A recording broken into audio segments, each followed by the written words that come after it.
সবাইকে আমন্ত্রণ এনবিএস আন্তর্জাতিক সংবাদে। শুরুতেই NBS24.org শিরোনাম। বিদায়ী মার্কিন প্রেসিডেন্ট ট্রাম্পকে সামরিক শাসন জারির প্রস্তাব, সোশ্যাল মিডিয়ায় আলোচনার ঝড়।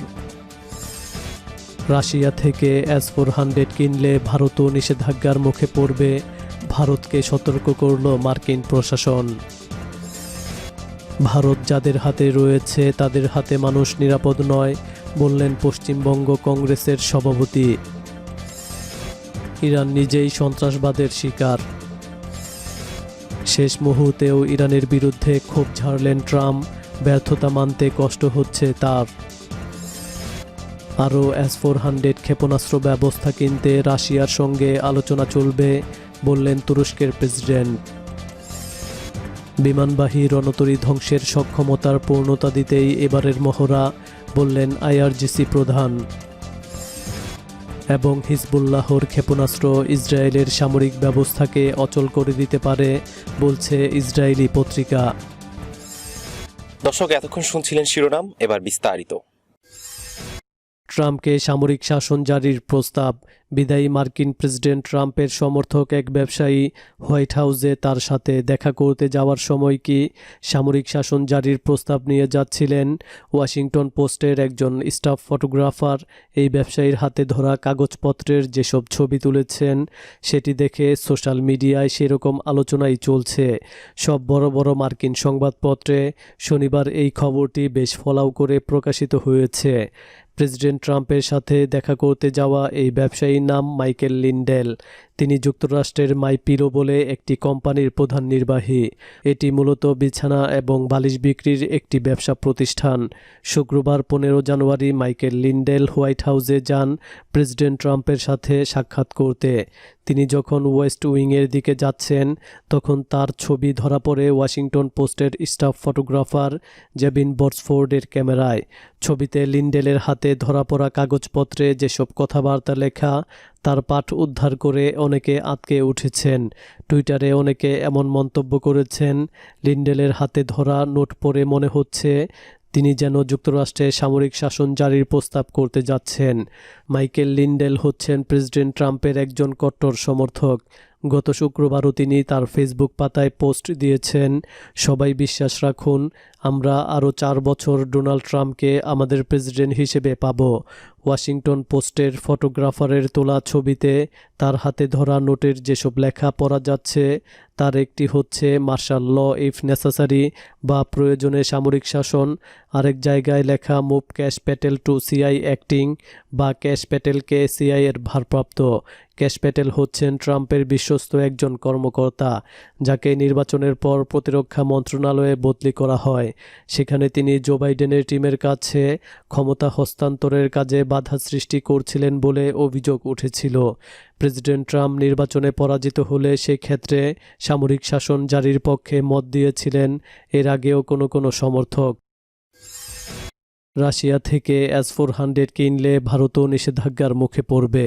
মার্কিন প্রশাসন ভারতকে সতর্ক করে বলেছে, রাশিয়া থেকে S-400 ক্ষেপণাস্ত্র প্রতিরক্ষা ব্যবস্থা কিনলে তুরস্কের মতো নয়াদিল্লিকেও নিষেধাজ্ঞার মুখে পড়তে হবে। শুক্রবার বার্তা সংস্থা রয়টার্সকে দেয়া একান্ত সাক্ষাৎকারে আমেরিকার কয়েকজন রাজনৈতিক কর্মকর্তা এমন ইঙ্গিত দিয়েছেন। তারা বলেছেন, মার্কিন প্রশাসন ভারতকে যে সতর্ক করেছে তার অর্থ হচ্ছে যে যদি ভারত রাশিয়া থেকে তার পরিকল্পনা মতো S-400 ক্ষেপণাস্ত্র প্রতিরক্ষা ব্যবস্থা আমদানি করে তাহলে তাকে তুরস্কের মতো একই ধরনের নিষেধাজ্ঞার মুখে পড়তে হবে।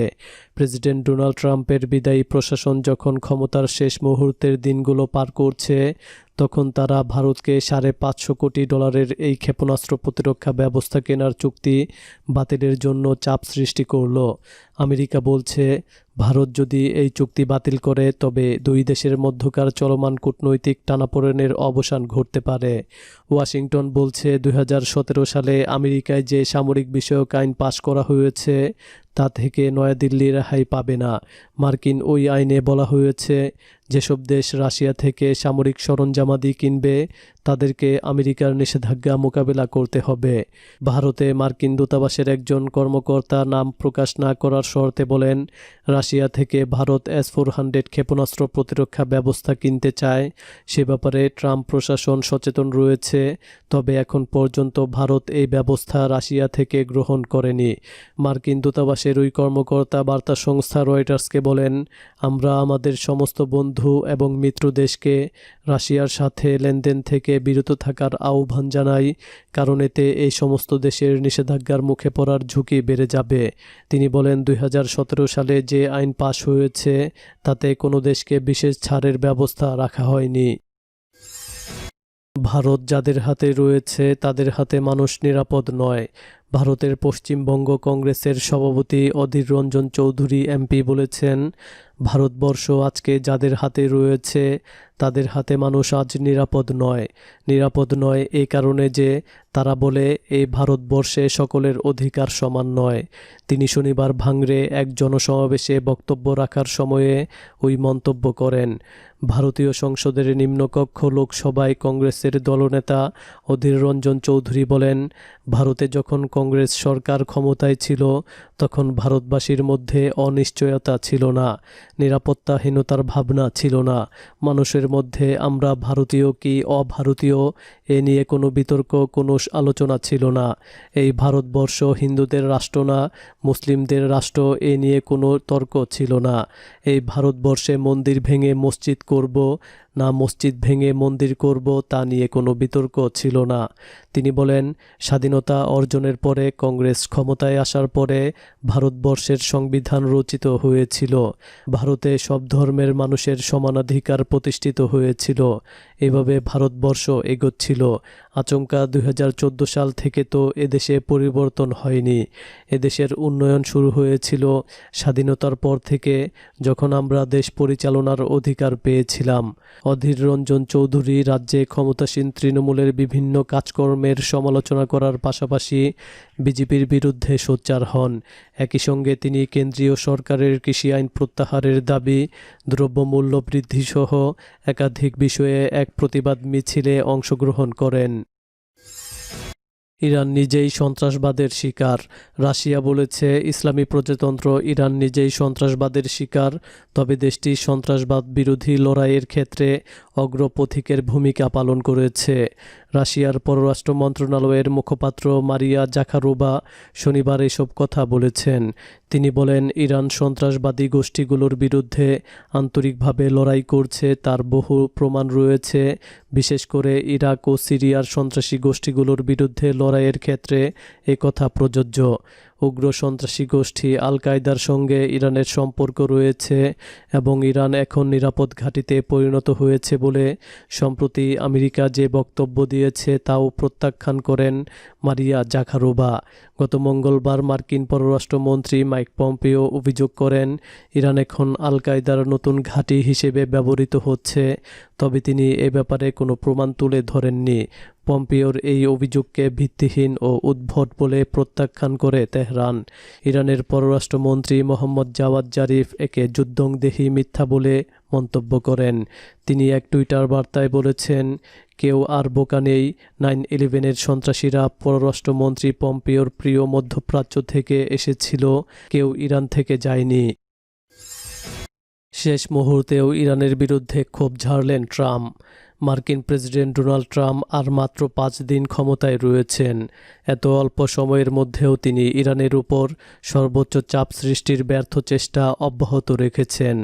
মার্কিন পররাষ্ট্রমন্ত্রী মাইক পম্পেও বলেছেন, ইরানের সমুদ্র শিল্প সংস্থা, মহাকাশ ও গবেষণা সংস্থা এবং আকাশ প্রতিরক্ষা শিল্প সংস্থাকে ওয়াশিংটনের নিষেধাজ্ঞা তালিকায় অন্তর্ভুক্ত করা হয়েছে।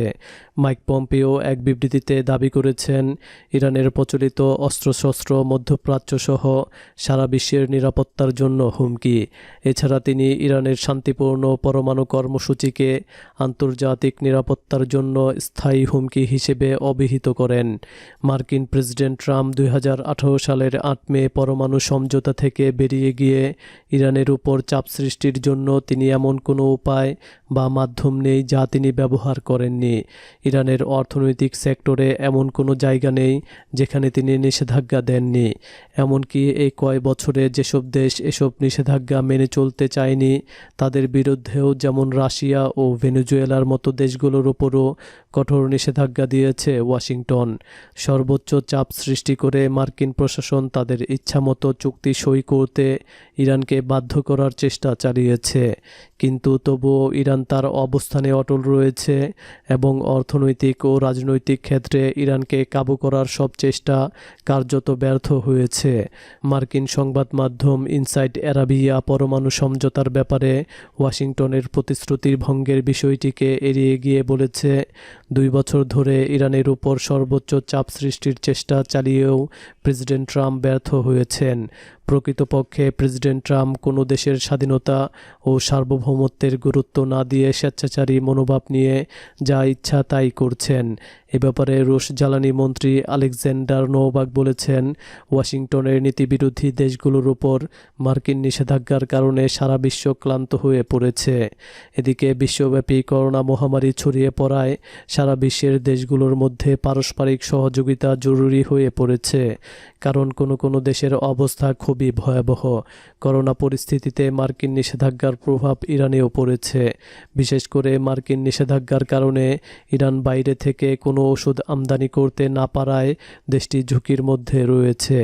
বিস্ময়ের ব্যাপার হচ্ছে, প্রেসিডেন্ট ট্রাম্প আর মাত্র কয়েকদিন ক্ষমতায় আছেন, এরপরও তিনি ইরানের পিছু ছাড়ছেন না। ইরানের ব্যাপারে ব্যর্থতা ট্রাম্প কিছুতেই মেনে নিতে পারছেন না। আরও S-400 ক্ষেপণাস্ত্র ব্যবস্থা কিনতে রাশিয়ার সঙ্গে আলোচনা চলবে। তুরস্কের প্রেসিডেন্ট রজব তাইয়েপ এরদোগান বলেছেন, ক্ষেপণাস্ত্র প্রতিরক্ষা ব্যবস্থা S-400 এর দ্বিতীয় চালান পাওয়ার জন্য রাশিয়ার সঙ্গে তার দেশ আলোচনা অব্যাহত রাখবে। এ বিষয়ে চলতি মাসের শেষ দিকে দুই পক্ষ আলোচনায় বসবে বলে জানিয়েছেন তিনি। শুক্রবার তুর্কি প্রেসিডেন্ট সাংবাদিকদের একথা জানান। তিনি বলেন, আমেরিকার কঠোর বিরোধিতা সত্ত্বেও তুরস্ক রাশিয়ার কাছ থেকে S-400 ক্ষেপণাস্ত্র প্রতিরক্ষা ব্যবস্থা কেনার বিষয়ে চুক্তি করতে প্রতিশ্রুতিবদ্ধ।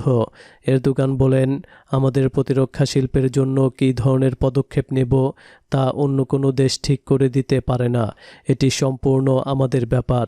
আমরা রাশিয়া থেকে S-400 ক্ষেপণাস্ত্র ব্যবস্থার প্রথম চালান পাওয়ার ব্যাপারটি ম্যানেজ করেছি। এখন আমরা দ্বিতীয় চালান পাওয়ার ব্যাপারে আগের আলোচনা অব্যাহত রাখব। এরদোগান আরও বলেন, আমরা জানি না বাইডেন প্রশাসন এ ব্যাপারে কী বলবে, তবে আমরা এমন কোনো অবস্থানে নেই যে বিষয়টি নিয়ে তাদের কাছে অনুমতি নিতে হবে। আমরা ন্যাটো জোটের সদস্য, কিন্তু পশ্চিমা কোনো দেশের নির্দেশনা মেনে নেব না। বিমানবাহী রণতরী ধ্বংসের সক্ষমতা পূর্ণতা দিতেই এবারের মহড়া। ইসলামী বিপ্লবী গার্ড বাহিনী বা IRGCর প্রধান মেজর জেনারেল হোসেন সালামি বলেছেন, দূরপাল্লার ব্যালিস্টিক ক্ষেপণাস্ত্রের সাহায্যে শত্রুর বিমানবাহী রণতরী সহ বিভিন্ন যুদ্ধজাহাজ ধ্বংসের সক্ষমতা বাড়ানো হয়েছে। এটি ইরানের প্রতিরক্ষা কৌশলের অংশ।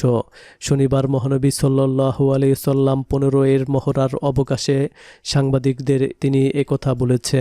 তিনি বলেন, বর্তমানে সাগরে যুদ্ধের প্রচলিত কৌশলটি হল কম গতিসম্পন্ন ক্রুজ ক্ষেপণাস্ত্র দিয়ে চলমান লক্ষ্যবস্তুকে আঘাত করা, কিন্তু আমরা দূরপাল্লার ক্ষেপণাস্ত্র দিয়েও সাগরে শত্রুর চলমান নৌযান ধ্বংসের সক্ষমতা বৃদ্ধি করেছি।